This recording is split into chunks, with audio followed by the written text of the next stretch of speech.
네, 시장의 다음 메뉴는 이 오늘의 주제입니다. 이 고민을 하시는 시청자분들, 투자자분들이 상당히 많을 것 같은데 어제 그래도 국내 증시가 출발은 또 좋았는데 역시나 좀 힘이 붙이는 흐름들이 나와줬고 오늘 또 뉴욕 증시를 보니까 FOMC 결과 이후로 또 시간차 공격이 들어왔어요. 그러니까 이게 이제 영국에서 기습적으로 금리를 인상을 하면서 조금 시장이 이제 다시 좀 이제 혼돈에 빠지는 좀 그런 느낌인 것 같아요. 그러니까 모든 좀 시장이 요즘에 적당히가 없죠. 그리고 지금 날씨도 지금 적당히가 없어요. 이제 어제까지만 해도 좀 포근하다 오늘 아침부터 굉장히 좀 추워가지고 저도 좀 목을 좀 따뜻하게 하는 옷을 좀 입긴 했습니다만 일단 어제 시장의 어떤 좀 전강 후약의 흐름은 이렇게 보시면 됩니다. 일단은 FOMC라는 이 대외적인 빅 이벤트가 일단 어제 일단락이 됐죠. 그리고 또 이제 우리 대내적으로는 뭐가 있었죠.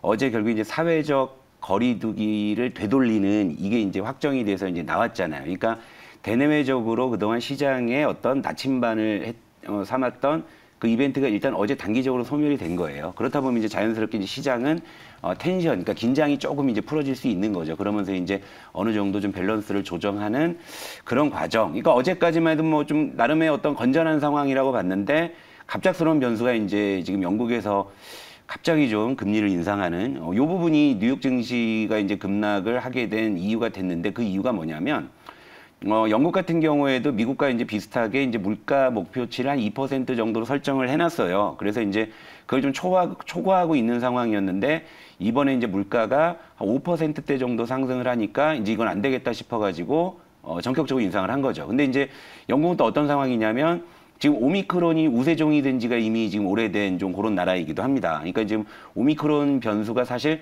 가장 크게 지금 작용할 수 있는 나라이기도 한데 그 오미크론 변수에도 불구하고 전격적으로 금리를 인상했다는 것이 이제 바다 건너 이제 미국 쪽으로 영향을 줬고, 그러니까 왜냐면 미국이 이렇게 생각하는 거죠. 그러니까 며칠 전에 FOMC에서 이제 그 연준 의장이 인플레이션은 일시적이라는 문구를 이제 삭제하면서 이제 인플레이션을 이제 공식적으로 인정을 했고, 그러면서 테이퍼링의 속도를 좀 이제 빨리 앞당기면서 이제 내년 3월에는 이제 테이퍼링을 종료하겠다. 여기까지 이제 시장이 예상을 했던 부분이고, 내년에 이제 금리 인상을 뭐 한 3차례 정도 할 수 있다 정도까지 시장에서 다 예상을 했던 거였는데, 영국에서 이렇게 나와버리니까 미국에서는 이렇게 생각하는 거죠. 야, 영국은 5% 물가 상승인데도 금리 올려버리는데 우린 지금 지난달에 지금 생산자 물가가 지금 9%대 치솟았는데도 이러고 있나? 라는 이제 그런 의구심이 시장에 반영될 수 있다. 그래서 흔들렸다. 그러니까 시장이 또 다시 이제 어느 쪽에서 이제 접점을 찾을지는 조금 더 지켜봐야 되는 그런 상황인데, 그럼에도 불구하고 뭐 시장의 어떤 큰 지금 방향은 아직은 뭐 이렇게 크게 달라지진 않을 것 같아요. 일단 코스피 차트 한번 볼게요.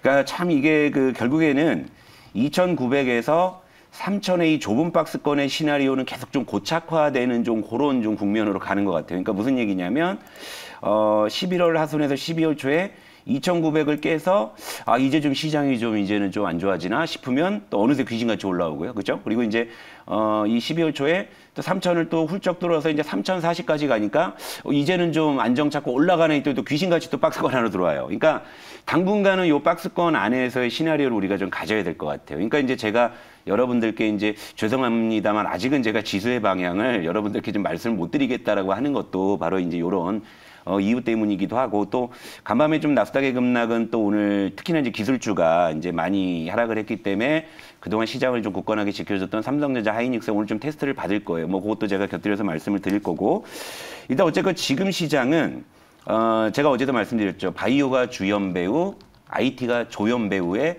그런 형태로 좀 가고 있습니다. 그러면서 이제 시장에서 몇몇 단역들이 이제 돋보이는 그런 장면들이 나오는 거죠. 예를 들면 어제 뭐 로봇주라든지 뭐 자율주행이라든지 뭐 요런 이제 이 흐름으로 좀 가고 있어요. 그래서 제가 오늘 좀 메뉴판도 수정해 왔으니까 그것도 좀 말씀드릴 거고. 네.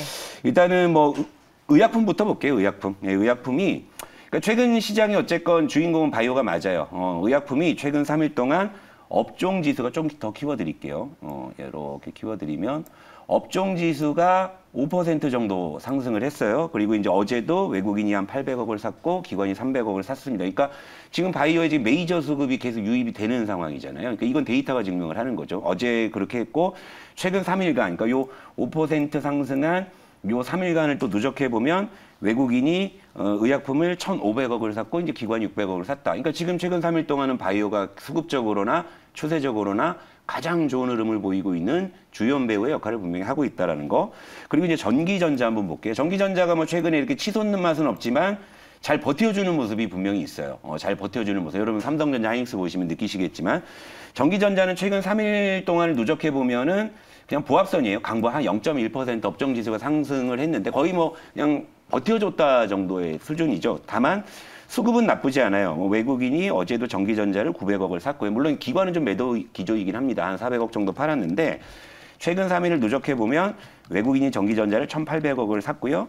기관이 이제 1,800억을 매도했어요. 지금 외국인과 기관의 좀 수급 밸런스가 맞으니까 이제 IT 전기전자가 좀 버텨주지 않느냐 이렇게 이제 판단이 됩니다. 그러니까 지금은 뭐 이제 대외 또 이제 불확실성이 또 다시 불거져서 오늘 적어도 전기전자만큼은 조금 테스트를 받을 수 있겠지만 바이오 쪽은 역시 좀 차별화될 수 있는 그런 흐름으로 좀 전개될 수 있다. 이 정도로 좀 볼 수가 있겠고 일단 제가 이제 최근에 좀 시장에 좀 메뉴판을 일단 좀 새로 좀 수정을 좀 하려고 했는데 또 네. 기다리시는 분들도 계셔서 아직 확정적인 건 아닌데 제가 이제 이번 주 시장을 좀 살펴본 바로는 일단 잠정적으로는 요런 시나리오로 좀 메뉴판을 좀 한번 좀 만들어 봤어요. 일단 바이오는 지금 맛있죠. 예, 맛있죠. 예, 바이오 맛있죠.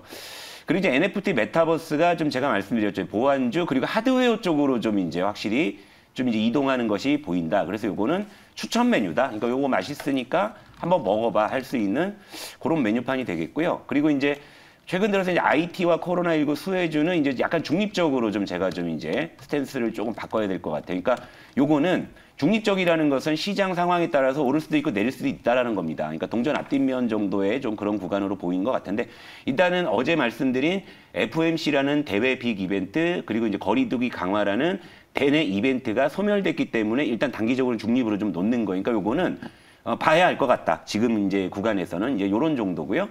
그리고 위드 코로나나 이제 NFT 메타버스 가운데 이제 게임주와 미디어주 그동안 이제 시장을 선도했던 요 이제 게임주나 미디어주는 이제 조금 이제 맛이 좀 변해서 현재로서는 좀 이제 추천 메뉴에서는 좀 이제 좀 배제하는 쪽에 요런 시나리오 일단 잠정적으로 뒀습니다. 이게 이제 다음 주에 요 시나리오의 색깔이 좀 짙어지면 요대로 갈 수도 있고요. 이제 좀 이제 미세한 변화가 있으면 그 로직을 또 수정해서 여러분들께 말씀을 좀 드릴 건데 그러면 이제 요 이제 메뉴판에서 이제 특히나 여러분들이 요즘에 좀 이제 궁금하신 거는 이제 NFT나 메타버스 게임 미디어 쪽에 좀 물려 계신 분들 요런 분들 좀 이제 고민이실 것 같아서 요 관련한 종목들 몇 개 보자고요. 네. 일단 위지윅 스튜디오 예. 그러니까 못 돌리는 거예요. 그러니까 어제도 장 초반에는 한 3%대까지 상승이 나왔는데 그러니까 종가는 이제 보합에 끝나는 거죠. 그러니까 계속 하락 추세가 지금 이제 유지되고 이걸 지금 못 돌리는 상황이죠. 근데 어제도 제가 말씀드렸다시피 이걸 좀 돌리기 좀 어려울 수 있다라는 게 지금 이제 바닥에서 이제 싱싱한 바이오주들이 이제 우후죽순 하나둘 이제 올라오고 있기 때문에 아마도 이제 시장에 새로운 수급들은 이 NFT 메타버스 중에 이제 게임이나 미디어보다는 아무래도 바닥에 있는 이제 바이오를 선택할 가능성이 있다. 이제 요 논리로 말씀을 드린 거잖아요. 그래서 위지윅 스튜디오도 일단은 당분간은 그러니까 예를 들면 이거예요. 들고 계신 분들이 좀 빠져나오시려고 하더라도 지금 섣불리 물 타실 필요는 굳이 없어 보인다. 차라리 물 타실 돈 있으면 바이오 가서 좀 놀다가 어느 정도 이제 시장이 또 다시 이제 뭐 좀 이 전환이 될 때 뭐 그럴 때 고민하시는 거지. 지금은 섣불리 뭐 신규 진입이나 물 타는 것들은 조금 신중하셔야 된다. 이렇게 좀 말씀을 드리고 그러니까 위메이드도 마찬가지예요. 위메이드도 장 초반에는 8%대 급등 시도가 나다 지금 상승폭을 다 줄여내는 이런 상황이니까. 그러니까 NFT 게임주나 이제 미디어주 쪽은 단기적으로는 역시 조금 이제 맛이 좀 변했다. 이렇게 좀 말씀을 드릴 수가 있고. 반면에 이제 제가 이제 NFT 하드웨어 쪽을 새로 이제 추가를 해드렸잖아요. 그 몇 종목을 볼게요. 일단 뉴플렉스. 얘는 이제 그 페이스북 이제 메타 플랫폼으로 이름 바꿨죠. 거기서 하고 있는 이제 그 호라이즌 월드. 요게 이제 메타버스 요 이제 인터페이스인데 이제 여기에 이제 이 입장을 하려면 오큘러스라는 이제 VR 기기가 필요해요. 근데 이제 요 VR 기기에다 이제 PCB를 납품한다 해서 이제 메타버스 관련주로 부각이 되면서 최근에 급등을 했는데 하드웨어잖아요. 그쵸? 하드웨어죠. 그러니까 하드웨어 쪽은 시세가 지금 굉장히 괜찮게 나오고 있다. 이렇게 볼 수 있고 또 하나 이제 종목을 보자면 아진 엑스텍이라는 종목이 있어요.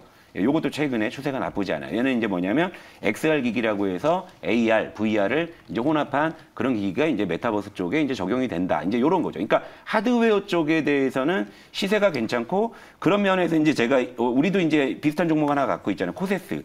코세스 같은 경우에도 지금 다시 이제 돌려 세우는 이런 모습이죠. 얘도 이제 그 LED 리페어 장비를 하고 있기 때문에 구분하자면 이제 메타버스의 하드웨어 쪽이니까 이제 코세스 같은 경우에는 유효하다. 하지만 제가 이제 얼마 전에 편입해서 한빛소프트는 지금 좀 이제 모멘텀이 네. 둔화됐기 때문에 편출한다. 이제 이런 식으로 여러분들께서 생각하시면 예, 좋을 것 같아요. 네, 요 정도로 하고요. 네. 이제 또 예, 또 진행하시죠. 네. 알겠습니다. 시간 저희가 때문에. 네, 포트 상담 여전히 받고 있고요. 024-482 샵 2034로 연락 주시는 거 잊지 마시길 바라겠습니다.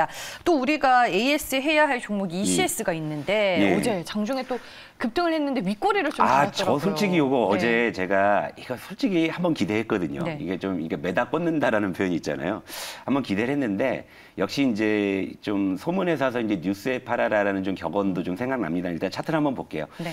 어제 일단 시간에 이제 그저께 시간에 상한가를 하고 이제 장 초반에 엄청난 이제 거래량이 이제 폭발하면서 이제 급등을 이제 했죠. 그리고 이제 전 사실은 야, 요거 오늘 한번 좀 일 내려나 싶은 생각도 했었는데 역시 이게 거래가 터져버리게 된 그 변동성 때문에 이게 사실 주가 방향이 예측하기 좀 어렵습니다. 일단은 장중에 19%까지 이제 급등을 해서 목표가 이제 7,700원은 진지게 돌파하고 이제 초과 수익을 낸 구간이 있었죠. 이제 분봉으로 보더라도 거의 한참 동안을 이 목표가 위에 있었어요. 오전 내내. 그러니까 이제 여러분들도 뭐 요런 이제 기대감을 가지시다가 이제 좀 이제 매매에 좀 능숙하신 분들은 이제 이 정도면 되었다 해서 이제 목표가 위에서 수익 실현 대부분 하셨으리라고 보는데 요게 좀 흘러내려가지고 만약에 이제 요걸 놓치신 분들도 계실 거 아니에요. 그래서 이제 제가 요거 추가적인 에이스를 해드리면 일단 공식적으로는 목표가를 달성해서 소기의 목적을 우리가 달성했으니까 이제 졸업은 시킬 건데 만약에 이 종목을 아직도 조금 일부 들고 계신 분들은요. 제가 아까 말씀드렸잖아요. 이 코로나 수혜주가 지금 제가 좀 중립적으로 바꾼 이유가 뭐냐면 거리두기 강화라는 일단은 가장 큰 모멘텀은 단기적으로 소멸이 됐지만 지금 확진자 증가세는 계속되고 있어요. 지금 어제 질병청에서 발표한 내용들을 보게 되면 뭐 일단 10,000명 정도 돌파하는 거는 거의 시간 문제고 뭐 심지어 2만 명까지도 내다 보니까 앞으로는 그 확진자 추이에 따라서 주가가 이제 등락할 수도 있습니다. 그러니까 그 타이밍에서 다시 한번 좀 만약에 상승 시도가 나온다면 마저 이제 정리하시는 쪽으로 에이스를 해드리고요. 다음 주 정도엔 또 이제 새로운 좀 종목으로 또 하나 또 좀 여러분들께 좀 즐거움을 드리도록 노력하겠습니다. 네, 알겠습니다. 이렇게 금요일은 또 조성우 차장님의 퍼스트 클래스 포토 종목으로 저희가 리뷰를 도와드렸습니다. 여기서 인사드릴게요. 시청해주신 여러분 고맙습니다.